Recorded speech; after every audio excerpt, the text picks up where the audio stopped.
Worker involvement. The last component of the lean operation or lean production system that is very important for its functioning is worker involvement. It is important that the workers recognize that there are two jobs that they are expected to do. First is to do the job, the operations, production, or processing. And the second is to actually improve that job.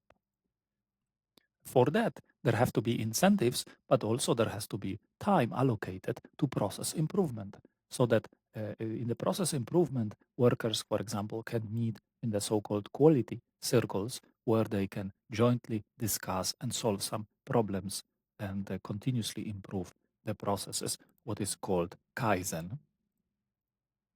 And this process improvement should be very data driven and follow also standardized process.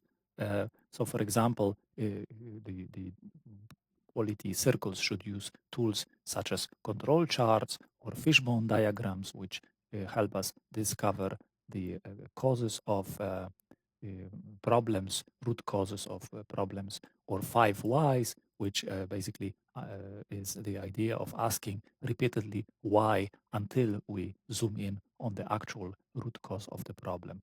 So, as you see, not only do we want to standardize the production process, but we also want to standardize the process of improvement so that improvement becomes just another process that we perform continuously.